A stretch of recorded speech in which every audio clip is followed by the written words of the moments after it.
To set up your Galaxy S24 Ultra, the first step is before we go in any menus, if you open the box of your S24 Ultra, there is this leaflet here, and in this leaflet, you're going to have your SIM ejector tool, and you're going to have your charging cable, which you can see right here.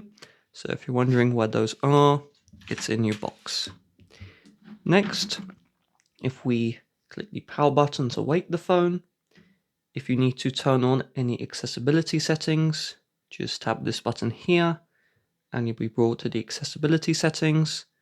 Otherwise, let's tap on the blue button here to start. It's now going to ask us to select our language. So for me, English United Kingdom. And once you've selected, tap next.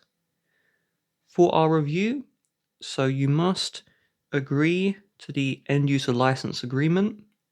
Sending of diagnostics data, you don't have to agree to this. It is optional. And then we'll select agree. Easily set up with another device. So if you have your old Samsung, just bring it next to your new one. Once you have your old phone, just select the device like this. So tap that. And on your old phone, there should be an option to scan this QR code. If you don't see this option, connect to the network. And when you see this prompt, tap the setup button. For this video, I'm going to set up the phone manually. From here, we need to connect to our Wi-Fi network. So select the network and connect. You may see the service provider setup, and if that's the case, you'll need to tap the restart button and patiently wait for the phone to restart. We now see here connect to a mobile network. So if you have an eSIM card, which is inside of your old phone, you can tap this button here, transfer SIM from another device. If you have an old iPhone or any old Android, this won't work. You can see here the requirements is you need to have a Galaxy with One UI 5.1 and above. So if you don't have that, you can transfer the eSIM through your service provider here. Or if you have an eSIM QR code, so if you've got a new SIM card like this, and instead of being a physical SIM, it's an eSIM, there would be a QR code here, and you tap the scan, and you'd scan the code like this. If you have a regular SIM card, then you can insert this now, or you can do it later.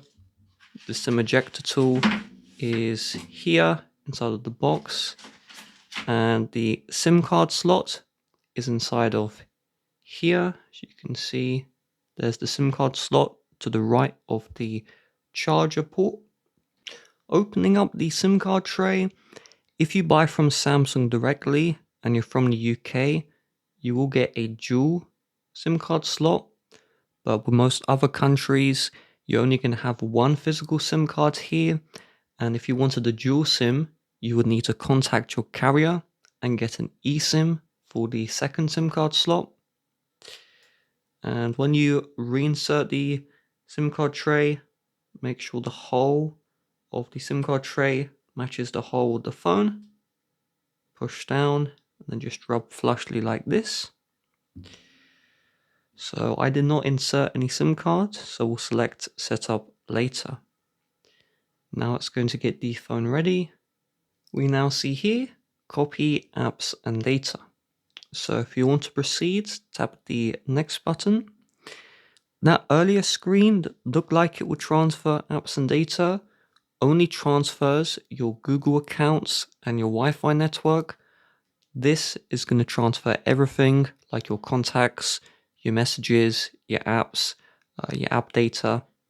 So you would tap on next, and then you proceed with the smart switch, and you would carefully follow the on-screen instructions. I do have a dedicated video on this, so search how to transfer data to Galaxy S24 Ultra if you are interested.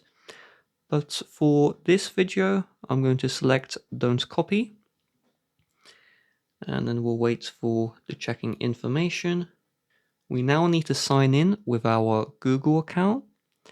You can skip this, but most services on your Samsung do require a Google account, so let's sign in now. Once we are signed in, let's agree to the terms and conditions. We now see the Google services. It's up to you if you turn these on or off. I personally turn off the device backup as there is a limited amount of storage, and so there'll be a point where you have to start paying Google if you want the backup to continue.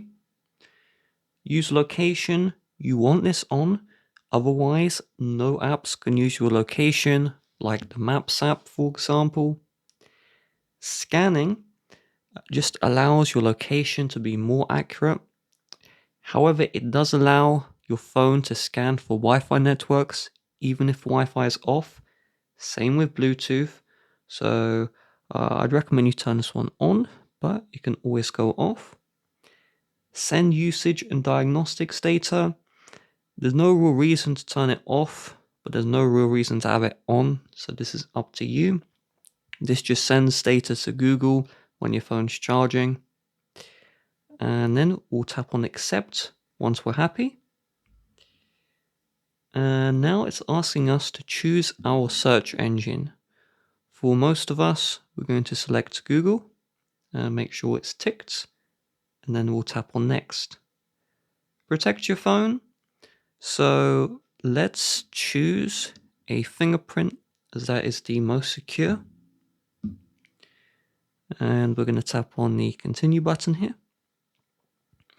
It wants us to set a screen lock first. You'll need to do this, so let's tap on next. And let's have a look. We have PIN, which is 4 to 6 digit. Password, which is as long as you want, can be numbers and letters. And pattern, this is Android only. So if we tap this one here, I personally use patterns, but choose what's best for you. So just draw the pattern like this, and then we confirm what we entered. And then we're going to tap register to register our fingerprint. The S24 Ultra has a fingerprint in the screen, so you're just going to get your thumb or any finger you want. I'd recommend thumb and long press the sensor, and it's showing where the sensor is here. So we're just going to long press every time. There we go, and just keep on repeating this until the scan has completed. If you want, you can add another fingerprint once the scan is done, or if we're happy, we'll just tap on next. So you're going to see fingerprint always on. I'd recommend you use this. So what this will do is when your phone's off, if you long press the fingerprint sensor, you can unlock your phone without clicking any buttons. And so let's tap continue. We now see the Google Assistant. As a tech person myself, I've never used this, but if you have maybe a smart home or you just have a reason that you know about, let's scroll down and you tap on agree to add or skip to skip the assistant, and then access assistant without unlocking. We're going to skip this one as well, and we're going to patiently wait for this to complete. It now wants us to add a Samsung account.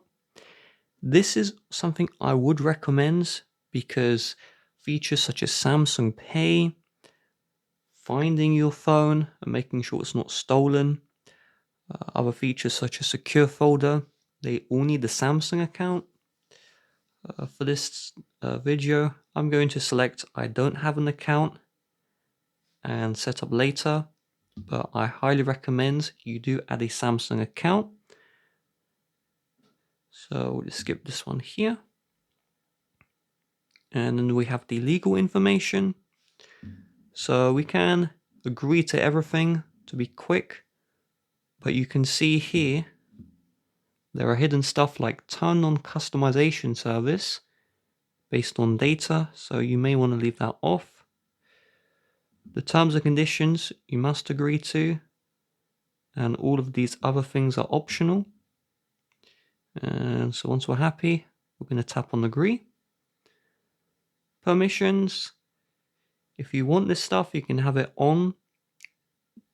Smart suggestions, customization service will just make your phone smarter, if you see what I mean.